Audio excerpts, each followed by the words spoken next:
नमस्कार, मैं साइमा खान हमारी इस खास पेशकश में आप सभी का स्वागत करती हूँ। थिएटर ने हमारी फिल्म इंडस्ट्री को बहुत ही शानदार और बेहतरीन कलाकार दिए हैं। आज हम आपको एक ऐसे ही कलाकार से मिलवाने जा रहे हैं। हमारे साथ इस वक्त विनीत कुमार जी मौजूद हैं, जो लीक से हटकर रोल करने, नेचुरल एक्टिंग के लिए जाने जाते हैं। चाहे टीवी हो, थिएटर हो या स्क्रीन या बड़ा पर्दा, यहाँ इन्होंने अलग अलग भाषाओं में अपनी एक्टिंग का लोहा मनवाया है। हमारा नाम गौरी शंकर पांडे है। हम बुद्धि का खेल खेलते हैं। इस बार ऐसा खेल खेलेंगे कि कौनों को बुझाइए नहीं देगा। रंगमंच से उठा एक ऐसा कलाकार जिसने छोटे पर्दे से लेकर सिल्वर स्क्रीन तक का सफर अपने बेहतरीन अभिनय के दम पर किया। बिहार के पटना में जन्मे विनीत कुमार हिंदी से लेकर उड़िया, तेलुगु, भोजपुरी से लेकर इंग्लिश फिल्मों में अपने अभिनय का जादू चला चुके हैं। यूं तो विनीत कुमार ने अपने करियर की शुरुआत एक पहलवान के तौर पर की, जहां उन्होंने बिहार में कई कुश्ती प्रतियोगिताओं में जीत भी हासिल की। लेकिन अपने दोस्त के साथ एक बार थिएटर देखने पहुंचे विनीत कुमार रंगमंच की दुनिया से इतने प्रभावित हुए कि अपना दिल और दिमाग वहीं छोड़ आए और बस यहाँ से इन्होंने भी अभिनय करने की ठान ली। घर पर पिता के विरोध के बाद भी इनका दिल अभिनय की तरफ खिंचता चला गया। अपने सपने को साकार करने के लिए इन्होंने 1968 में एक्टिंग की बारीकियां सीखने के लिए दिल्ली के नेशनल स्कूल ऑफ ड्रामा में दाखिला ले लिया, जहां से इन्होंने नाटकीय कला में मास्टर और फेलोशिप का कोर्स किया। विनीत कुमार ने तेलुगु फिल्म इंडस्ट्री से अपने अभिनय के सफर की शुरुआत की। फिल्म विक्रमा कुरुडू से डेब्यू किया, जिसमें वो मुख्य विलन के रूप में नजर आए। फिल्म हिट हुई और इनके काम को खूब प्रशंसा हासिल हुई।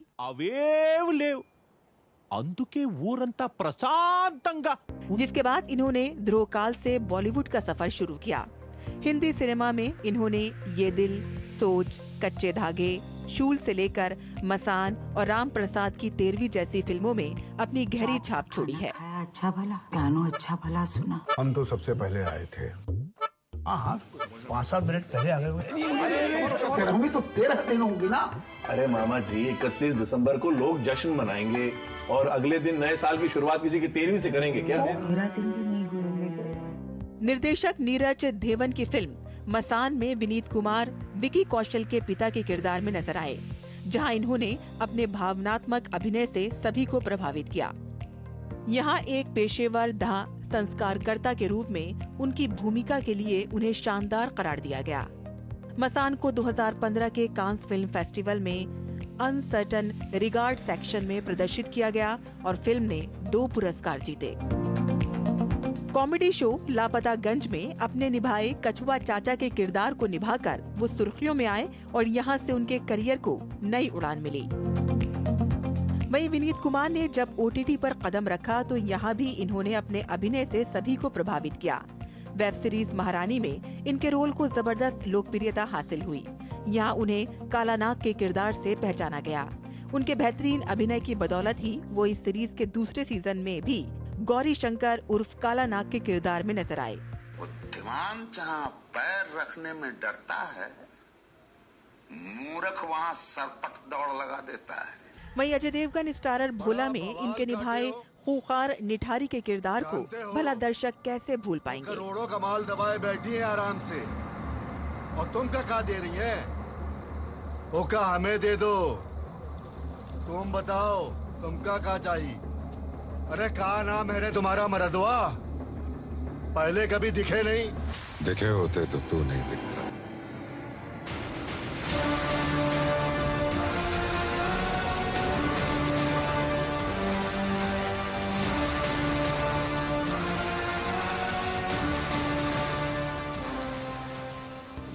विनीत कुमार अंग्रेजी फिल्मों में भी अपने अभिनय का जौहर दिखा चुके हैं। इनमें electric moon, return to Rajapur, string से लेकर Bhopal, a prayer for rain जैसी इंग्लिश फिल्में शामिल हैं। विनीत कुमार जी, बहुत बहुत स्वागत है आपका DD न्यूज पर। विनीत जी, मैं इस वक्त जो आपसे इंटरव्यू ले रही हूँ वो नेशनल स्कूल ऑफ ड्रामा में ले रही हूँ जी। और इस NSD से, इस मंच से, इस जगह से आपका एक बहुत ही गहरा जुड़ाव रहा है और बहुत ही पुराना जुड़ाव रहा है। आप जब जब यहाँ पर आते हैं तो क्या महसूस होता है आपको और किस तरह की फीलिंग आपको आती है? वो घर जैसा लगता है। 36 साल पहले यहाँ आया था। 36 साल से मैं लगभग 2012-13 तक हर साल 2 बार आया करता था। फिर 14 से आना जो है जरा कम हो गया और इस बार मैं भारंगम में आया हूं और मुझे अच्छा लग रहा है और बहुत पॉजिटिव महसूस कर रहा हूं। सर, आपने अपने इंटरव्यू में बताया है कि आपने थिएटर से शुरुआत ज़रूर की है, लेकिन उससे पहले से ही आपको एक्टिंग करने का चस्का था। तो ये हम आपसे जानना चाहते हैं कि आखिर आपको ये एक्टिंग का चस्का कैसे लगा? नहीं, एग्जैक्टली एक्टिंग का चस्का नहीं था। अभिनय करने के कुछ इंग्रेडिएंट्स होते हैं, कुछ उसके अलंकार हैं कि जैसे ऑनेस्टी है, सिंसियरिटी है, कमिटमेंट है, डिसिप्लिन है। ये मुझे घर से मिला। तो जब ये मुझे मिला, तो जब मैंने थिएटर शुरू किया तो मुझे लगा ये तो मेरे खून में है, तो मुझे इस पे मेहनत करने की जरूरत नहीं पड़ी कि मैं जो भी काम करूं ऑनेस्टी के साथ करूं, सिंसियर रहूं, कमिटेड रहूं, सच बोलूं। तो एक विश्वसनीयता पैदा होने लगी, तो मैं ज्यादा बेहतर ढंग से चीजों को समझ सका। ये गुण मेरे अंदर घर से प्राप्त हुआ था। इस वजह से जो है मुझे अभिनय करने में आसानी। जी, ये तो आपने डिसिप्लिन की बात कही, लेकिन एक्टिंग करने को लेकर आपने क्या देखकर ये सोचा कि मुझे भी इसी की तरह से एक्ट करना है? मूलतः जो है ये बात लोग कहने में हिचकिचाते हैं। मैं हिचकिचाता नहीं हूँ, लेकिन पब्लिकली पता नहीं ये आदमी दिखा सकता है या नहीं दिखा सकता है। अमूमन स्कूल से जब लड़का कॉलेज में जाता है, वो जवान होता है, तो उसका एक बेसिक वो होता है लड़की ताड़ना। अच्छा। और मेरे भाई के दोस्त जो हैं वो लगातार बोलते रहे, अरे चलो चलो चलो, हम तुमको थिएटर। हम बोले यार हमको ये सब थिएटर नहीं पसंद है, हमको नहीं मालूम ये क्या होता है, हमको नहीं करना है। तो मेरे भाई ने कहा अरे जाओ देखाओ। तो हम देखने चले गए, तो वहां जो है 5-6 लड़कियां थी। हम कहे यार कहीं और जाने की क्या जरूरत है, यहीं बैठो। और मैं आभारी हूं उन लड़कियों का, महिलाओं का, कि मैं आज यहाँ तक पहुंच सका। अच्छा, लेकिन जब आपने अपने घर में कहा कि मैं थिएटर करना चाहता हूँ या एक्टिंग करना चाहता हूँ, और ख़ास तौर पे हम देखते हैं कि जो बिहार के लोग हैं या पटना से जो आने वाले जो बैकग्राउंड के लोग हैं, वो ज़्यादातर जॉब को प्रेफर करते हैं। हाँ, तो मतलब मुझे कहाँ, पिताजी नाराज रहते थे, 8 साल नाराज रहे, बात नहीं किया मुझसे। मेरा भाई 80 बैच का IPS है, वो पीछे लग गए कि तुम मुझसे तेज हो, तुम करो। हमको नहीं करना था, हमने नहीं किया। वो तो एक इनर पावर होता है, इनर सेल्फ होता है, स्ट्रेंथ होती है कि आपको लगता है कि ये मुझे करना चाहिए, ये मुझे करना है, ये मुझे आनंद दे रहा है। बस मुझे इसका शौक थोड़ा ही था कि मुझे सिनेमा में जाना है। मैं थिएटर का आदमी था, झोला छाप। झोला उठाया, उस समय JP का झोला चलता था, वो निकल गया रिहर्सल पे। शाम को 4 बजे से रिहर्सल, सुबह से पैसा इकट्ठा करना, फिर उसके बाद रिहर्सल करना 4 बजे से लेकर रात के 10 बजे तक। 10 बजे के बाद चाय की दुकान पे बैठ के डिस्कशन करना। 12 बजे रात में घर पहुंचना। पिताजी कहते थे ये क्या कर रहा है, कैसे इसका जीवन चलेगा। सही कहते थे, गलत नहीं कहते थे, लेकिन मेरे भाग्य में था ये सब होना, करना, तो हो गया। मैं धीरे धीरे सीखने की तरफ हमेशा मेरा झुकाव बना रहा कि मैं सीखूं, मैं समझूं। जब मैंने शुरू किया था तो मुझे पता नहीं था, लेकिन 1978 में पटना में कला संगम ने बुलाया था NSD रेपेट्री को शो करने के लिए। तो उस समय रेपेटरी में मनोहर सिंह जी थे, सुरेखा सीकरी, उत्तरा वावरकर, के रैना, रघुवीर यादव, वो सारे वो पुराने कलाकार उसमें थे। तो पहले दिन हुआ बेगम संध्या छाया, हम देखे, हमको लगा कि यार सुबह तो ये कुछ और होते हैं, रात में तो पता ही नहीं चलता है, ये लोग थे सुबह जो जिनके साथ हम थे। दूसरे दिन जब देखे बेगम का तकिया, लगा ये तो सिनेमा है। और तब मेरी समझ में आया कि भाई जो आप दिन में होते हो वो रात में नहीं होते हो मंच पे। और तब मेरी शुरू हुई खोज कि भाई अभिनय क्या है। तो मैंने शब्द समझा, अक्षर समझा, सेंटेंस समझा, ध्वनि समझा, शरीर समझा, वो समझ पैदा करनी शुरू की। और धीरे धीरे अब तो चूंकि इतना कुछ हो गया है, 50 साल के लगभग हो गए हैं, तो थोड़ा बहुत जान गए हैं। तो क्या आपको ऐसा लगता है कि अगर कोई कलाकार एक्टिंग करने के अंदर रुचि रखता है और वो आगे बढ़ना चाहता है, तो क्या उसको थिएटर करना चाहिए? हाँ, बिल्कुल करना चाहिए। एक समझ बनती है। हाँ, मतलब खाली नाटक करके चला जाए और अपनी समझ ना पैदा करे तो फिर उसका कोई फायदा है नहीं। समझ पैदा करना है। खाली आप आके लेबर की तरह से रिहर्सल करके चले जाओगे तो उसका कोई लाभ नहीं है।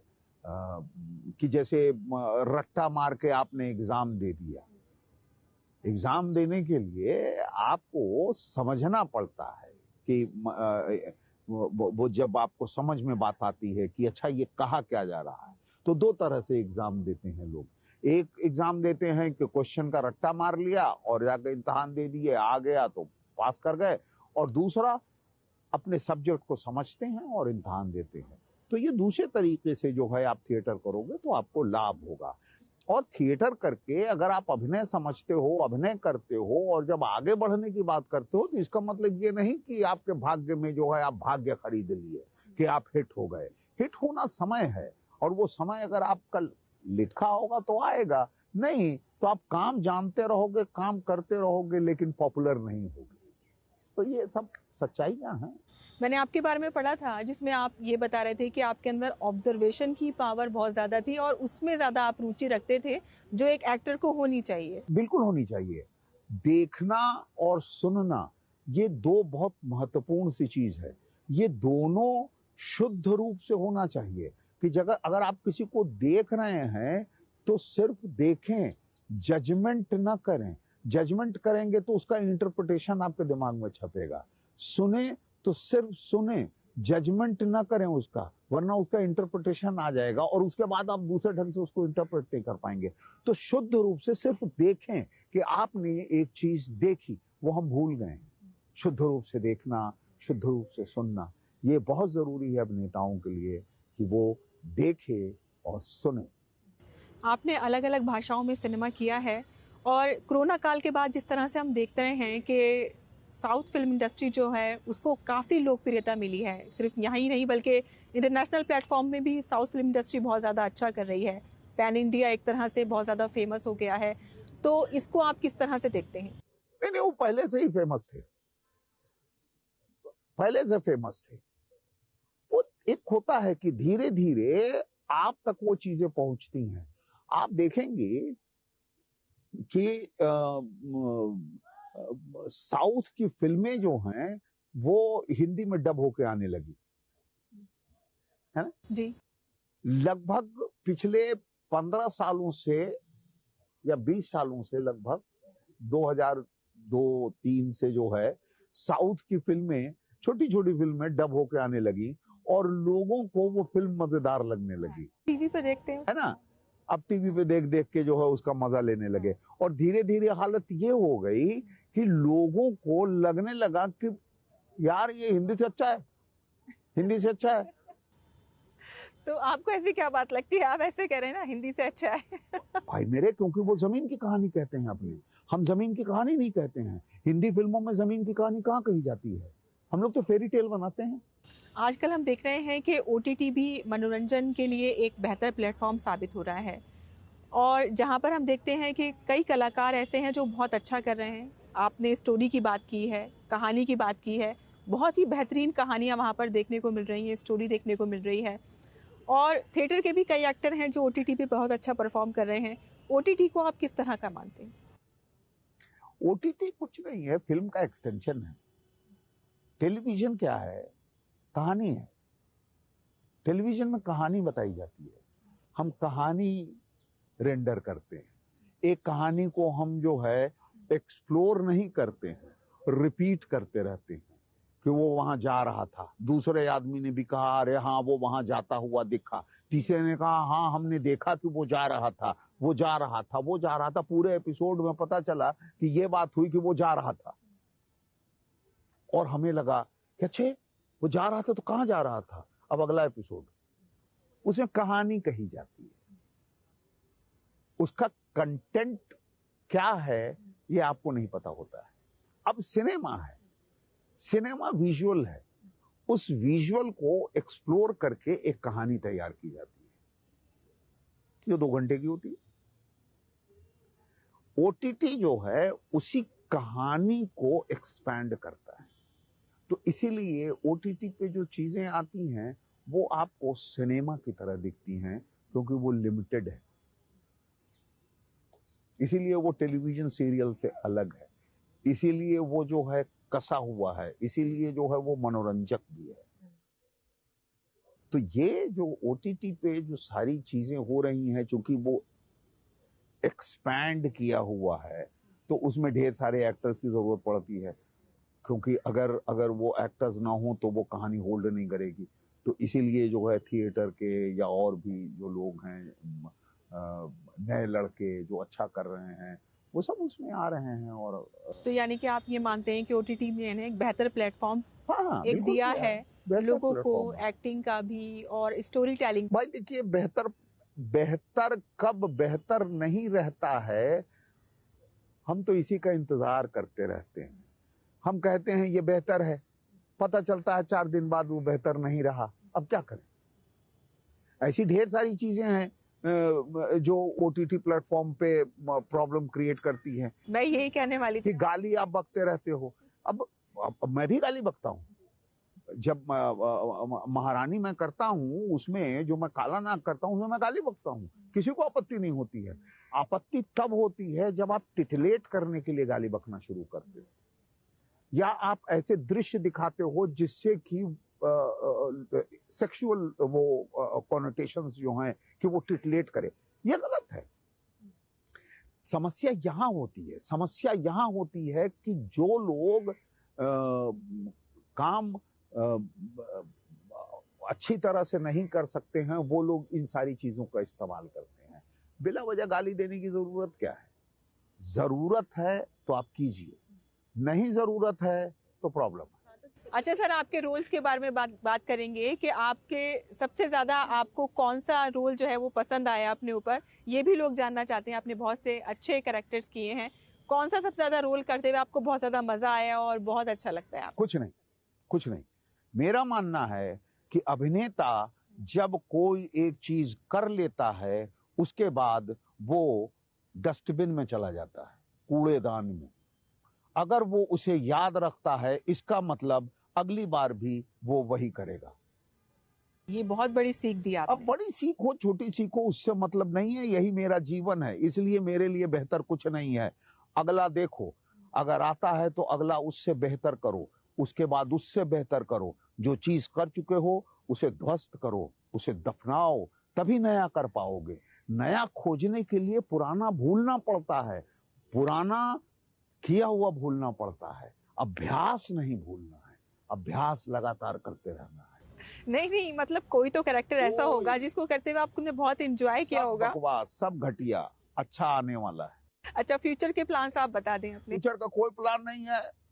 68 साल उम्र है, मृत्यु की तरफ बढ़ रहा हूँ, अब फ्यूचर किस बात का।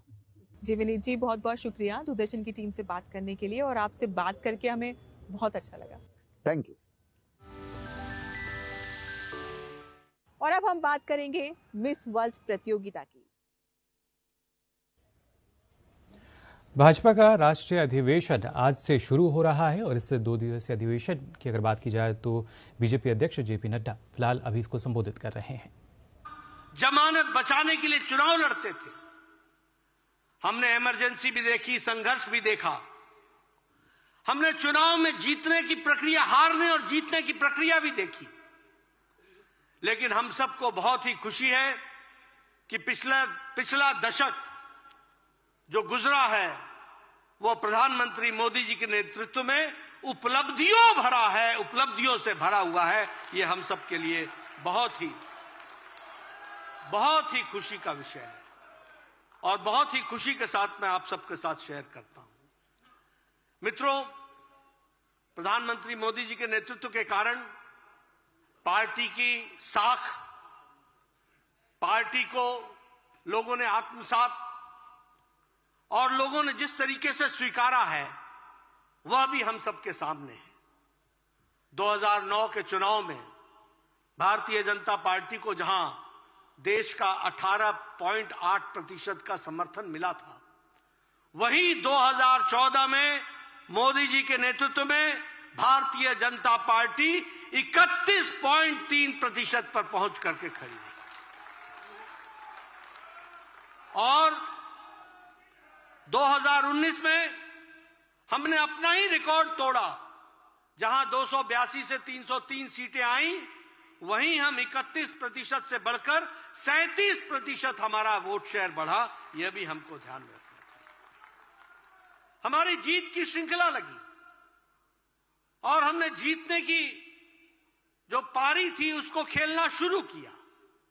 हमें याद है 30 साल बाद पूर्ण बहुमत की सरकार मोदी जी के नेतृत्व में 2014 में बनी और उसके बाद 5 साल बाद फिर से अगर कोई दोबारा सरकार पूर्ण बहुमत की बनी तो वो आदरणीय प्रधानमंत्री मोदी जी की बनी। वो भी हमको याद रखना चाहिए। मित्रों, आज हमें इस बात का भी फक्र है और हम गौरव महसूस करते हैं कि आज कभी हमारे 4 पीढ़ी जिन्होंने खपा दिया, वो इस दृश्य को देखने के लिए एक सपना होगा उनके लिए।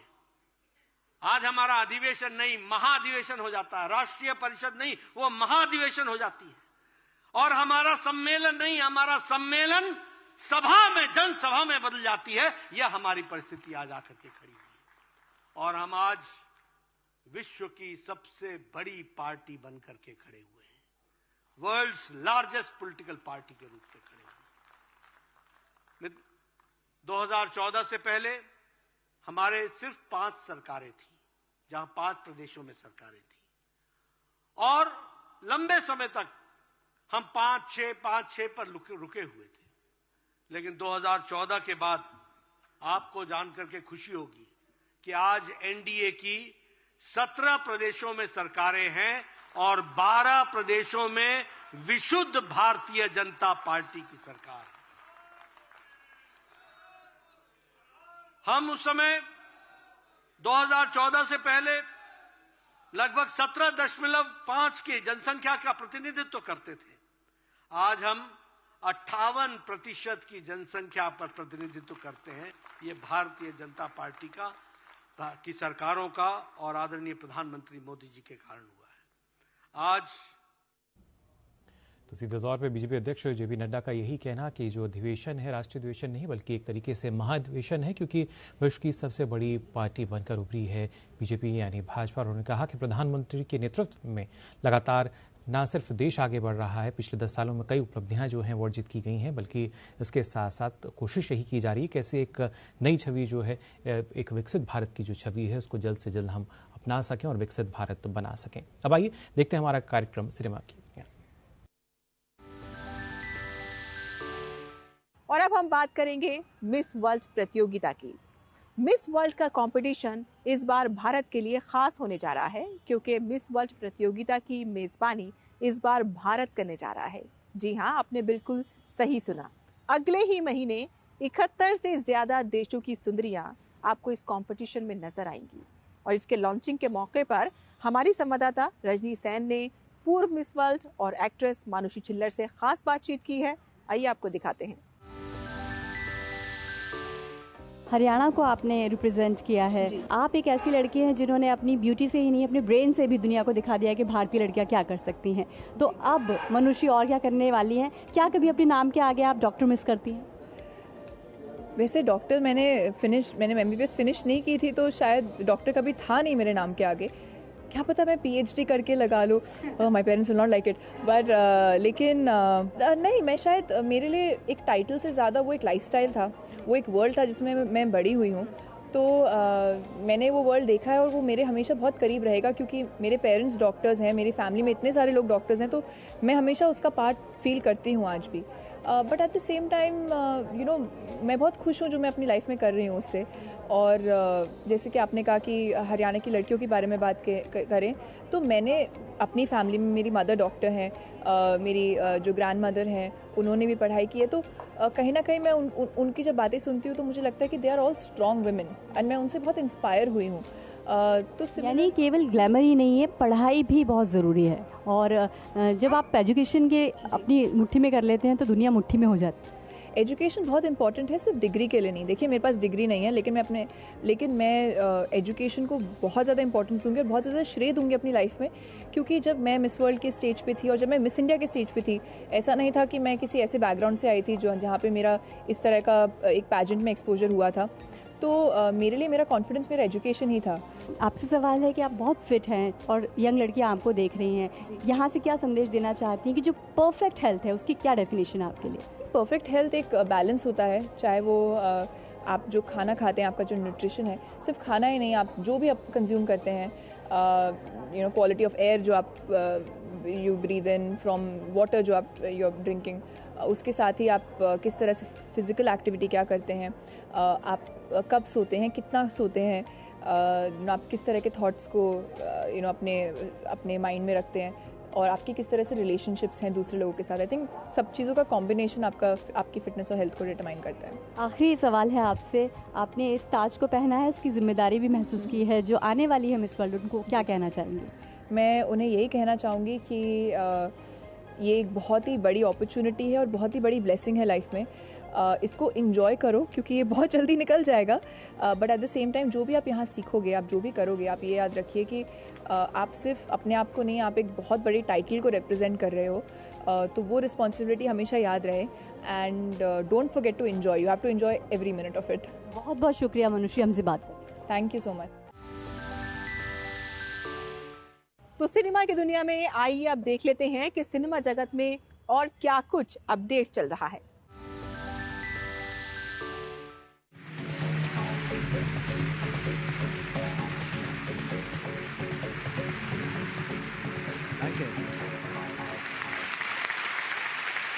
The spicy Jury of the Berlinale 74.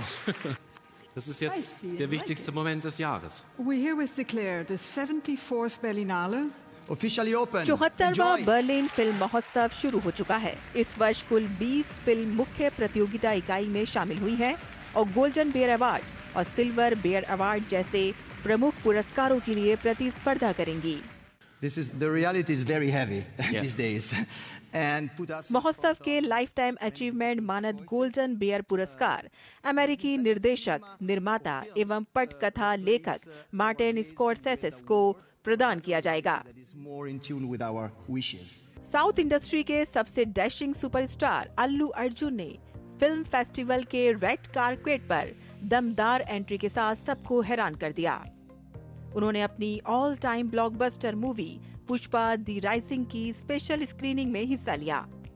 Ram Reddy के निर्देशन में बनी अभिनेता मनोज बाजपेयी की फिल्म दी फेबल का प्रीमियर भी इस फेस्टिवल में रखा गया है। दी फेबल पिछले 30 वर्षों में बर्लिन फिल्म फेस्टिवल में प्रीमियर होने वाली दूसरी फिल्म बनी है। तो सिनेमा की दुनिया में आज के लिए बस इतना ही। अगले हफ्ते हम फिर हाजिर होंगे सिनेमा जगत की कुछ और ताज़ा अपडेट लेकर, और साथ ही साथ फिल्मी कलाकारों की जिंदगी से जुड़े कुछ अनछुए किस्से लेकर। तब तक के लिए हमें इजाज़त दीजिए। Bye bye, take care and नमस्कार।